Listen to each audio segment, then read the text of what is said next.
আসসালামু আলাইকুম। Dead phone ঢাকার বাইরে থেকে আসা এমন এক সমস্যা, আপনি 50 বার পাওয়ার আইসি চেঞ্জ করে এই সমস্যা দূর করতে পারবেন না, কিন্তু আপনার কাছে মনে হবে যে পাওয়ার আইসিতে সমস্যা।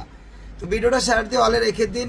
এত ডিপলি যে মোবাইলের সমস্যা হতে পারে আপনার কল্পনাও আসবে না। ভবিষ্যতে অসংখ্য ফোন সেম এই ট্রিকে সমাধান করতে পারবেন ইনশাল্লাহ। তো প্রথমে একটু বলে রাখি, যেই ভাই এই ফোনটা নিয়ে আসছে উনি আমার পাশে আছে। উনি আসার আগে এই পাওয়ার আইসিটা রিবুল করছে এবং চেঞ্জ করছে। কারণ হচ্ছে এই পাওয়ার আইসিটা পাওয়ার অন করার সময় অথবা চার্জে লাগালে প্রচুর পরিমাণ গরম হয়। তো দেখতে পাচ্ছেন আমি আই চার্জার দিয়ে ব্যাটারি খোলা অবস্থায় লাগালাম, শর্ট দেখায় না। তবে ব্যাটারি লাগানোর পর দেখতে পাচ্ছেন 1.44 এম্পিয়ার নিচ্ছে। তো এই 1.44 এম্পিয়ার নিলে অনেকে মনে করেন যে সেট রান করে। আসলে অনেক সময় দেখা যায় সেকেন্ডারি লাইন শর্ট থাকলেও এই ধরনের এম্পিয়ার নিয়ে থাকে। তো এইখানে যেহেতু পাওয়ার সেকশন খোলা রয়েছে, আমি সরাসরি পাওয়ার আইসির ইনপুট ভোল্টেজ আউটপুট ভোল্টেজ দেখতে পারি। দেখতে পাচ্ছেন ইনপুট ভোল্টেজ 4.1, মানে বিপিএস ভোল্ট ঠিকঠাক রয়েছে। তো পাওয়ার আইসির আউটপুট ভোল্টেজ রয়েছে, আর যেটা আমি বাক সেকশনে খুঁজলেই পেতে পারি। তো বাক সেকশনটা একটু ভালোভাবে লক্ষ্য করুন। দেখেন দু একটা কয়েলের মধ্যে ভোল্টেজ আছে, তবে ভোল্টেজ ফ্লাকচুয়েট, মানে দৌড়াদৌড়ি করতেছে। এই ফ্লাকচুয়েট ভোল্টেজ থাকার অন্যতম একটা কারণ হচ্ছে পাওয়ার আইসির এলডিও ভোল্টেজ শর্ট। দেখতে পাচ্ছেন পাওয়ার আইসির অসংখ্য এলডিও ভোল্টেজ রয়েছে, 0.6 থেকে 3.3 পর্যন্ত সর্বোচ্চ ভোল্টেজ। তো এইখান থেকে যে কোনো একটা ভোল্টেজ শর্ট থাকলে, যেগুলো ডিফল্ট অন পাওয়ার অন হতে এই ভোল্টেজগুলো অ্যাক্টিভ হয়, এই ভোল্টেজগুলো যদি কোনো একটা শর্ট থাকে তাহলে বাক ভোল্টেজ বা অন্যান্য ভোল্টেজগুলো ফ্লাকচুয়েট করবে।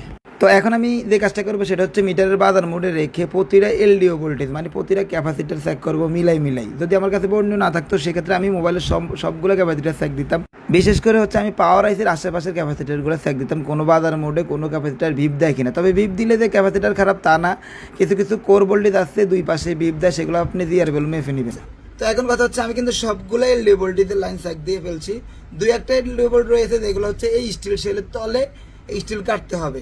তো আমার একটা সিমটম রয়েছে যেটা হচ্ছে এই পাওয়ার আইসিটা গরম হয়। এখন আমি পাওয়ার আইসির উপর একটু ধোঁয়া দিয়ে দেখবো পাওয়ার আইসির কোন পাশে গরম হয়।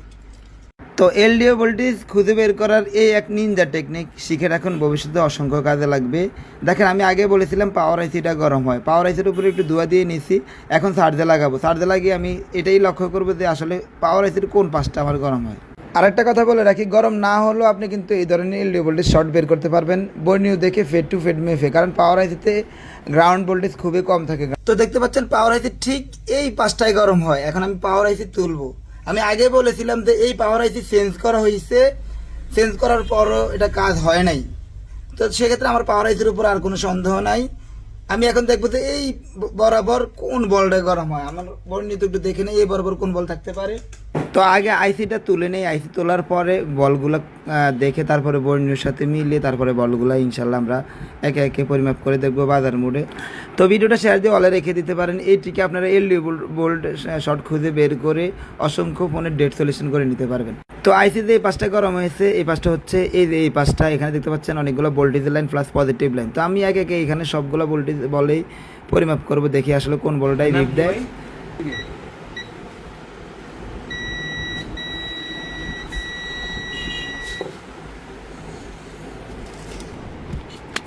তো দেখতে পাচ্ছেন আমরা একটা বল শর্ট পেয়েছি, ওটা পজিটিভ বলে। দেখতে পাচ্ছেন এটা গোল্ডেন কালার। তো ওই বলের মধ্যে ক্লিক করলে দেখেন কই নিয়ে যায়।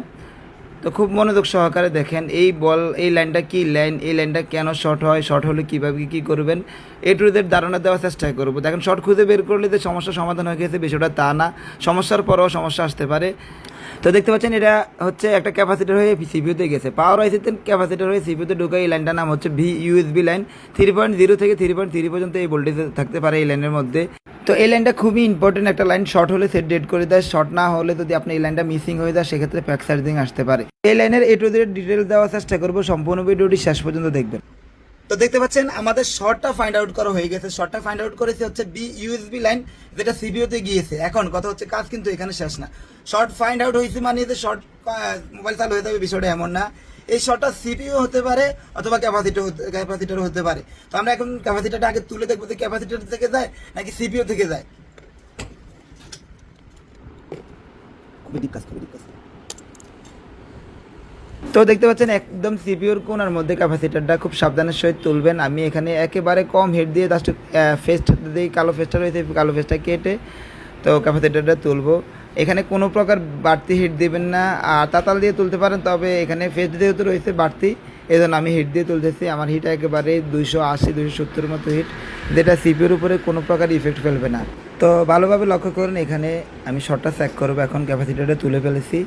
তো দেখতে পাচ্ছেন এখানে ক্যাপাসিটার ওই প্রান্তে শর্ট দেখায় না, মানে বিপ দেয় না, বাট এই প্রান্তে কিন্তু বিপ দিচ্ছে। তো এবার দেখি আমরা আসলে ওই বলটা, যে বলের মধ্যে আমরা শর্ট পেয়েছি, এই বলের মধ্যে বিপ দেয় কিনা। তো দেখতে পাচ্ছেন ওই বলের মধ্যে বিপ নাই, তার মানে আমাদের শর্টটা চলে গেছে। এবার আমরা পাওয়ার আইসিটা আবার পুনরায় লাগিয়ে দেখি আমাদের ফোনটা রান করে কিনা বা ভোল্টেজ অ্যাকুরেট হয়েছে কিনা। তো দেখেন, কাজটা নিয়ে আমার আরও গভীরে যাওয়ার ইচ্ছা ছিল। আমি ভাবছিলাম হয়তো বা সিপিইউ পর্যন্ত শর্ট হতে পারে, তবে এই লাইনটা সিপিইউ থেকে শর্ট হয়। সিপিইউ থেকে শর্ট হলে এভাবেই কাজটা করবেন। ভিডিওটা শেষ পর্যন্ত দেখবেন। আবারও বললেই ভিডিওটা অবশ্যই শেয়ারে দিয়ে ওয়ালে রেখে দিন। অসংখ্য ফোন এইভাবে ডেট সলিউশন করতে পারবেন। ডেট সলিউশন হয়ে যাওয়ার পরে কী কাজ করবেন, অনেক সময় দেখা যায় ডেট সলিউশন করে ফেললে ফ্যাক্স চার্জিং আসে। তো দেখতে পাচ্ছেন আমার কাজটি কমপ্লিট হয়েছে, আমি আইসিডি লাগিয়ে ফেলেছি। আর আলহামদুলিল্লাহ চার্জ দেওয়ার পর চার্জিং লোগো আসছে, প্লাস ফোনটা আমি রান করতেছি।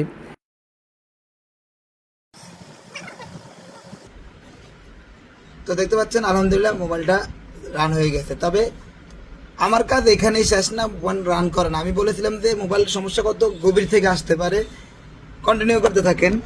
দেখেন এখানে এই লাইনটা সমস্যা ছিল, বি ইউএসবি লাইন। আপনি একটু ভালোভাবে লক্ষ্য করুন, এখানে লেখা হয়েছে B USB PMU. B USB মানে হচ্ছে ইউএসবির একটা লাইন, এটা হচ্ছে সিপিইউ থেকে পাওয়ার আইসি পর্যন্ত থাকে। দেখতে পাচ্ছেন সিপিইউ থেকে পাওয়ার আইসি পর্যন্ত থাকে। তো এই লাইনটা যদি সিপিইউ থেকে শর্ট হয়, অনেক সময় দেখা যায় সিপিইউ থেকে শর্ট হয়ে যায়। সিপিইউ থেকে শর্ট হয়ে যাওয়ার কারণে এই পাওয়ার আইসি অ্যাক্টিভ হয় না, মানে এটা একটা এলডিও ভোল্টেজ। এই এলডিও ভোল্টেজের কারণে পাওয়ার আইসি অন হয় না।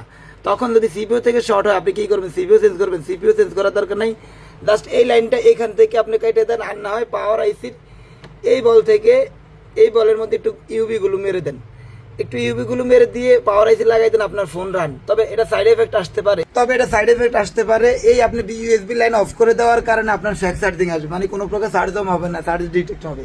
তো চার্জ জমা না হলে আপনি কি কাজ করবেন, চার্জ জমা না হলে আপনি হচ্ছে চলে যাবেন হচ্ছে আপনার চার্জিং আইসিতে, বিকিউ আইসিতে গিয়ে আপনি হচ্ছে বিকিউ আইসি 6 নম্বর লাইন, বিকিউ আইসি 6 নম্বর কীভাবে গুনবেন, আইসির নস্কাট পয়েন্ট এই দিকে থাকে, এই কোনায় থাকে, যে কোনায় থাকে এই কোনায় বি বেস লাইন ইম্পোর্ট হয়, সরি যে কোনায় থাকে এই কোনায় বি বেস লাইন ইম্পোর্ট হয়, এই কোনায় থাকে।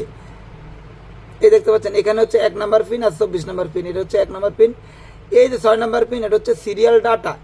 এই সিরিয়াল ডাটা লাইন এই জায়গা থেকে গ্রাউন্ডের সাথে একটু শর্ট করে দেন, মানে এই যে এই জায়গা আছে, এই জায়গা থেকে মানে এটা স্টোর অথবা যেটাই থাকুক, এই কোনা থেকে আপনি এই জায়গায় জাস্ট জাম্পার করে দিলে, মানে গ্রাউন্ডের সাথে শর্ট করে দিলে আপনার ফার্স্ট। তো ভিডিওটি ভালো লাগলো অবশ্যই শেয়ার করে দিবেন, আর আমার পেজটি ফলো করে দিবেন। প্রতিনিয়ত এই ধরনের ভিডিও আমি আমার পেজে দিয়ে থাকি।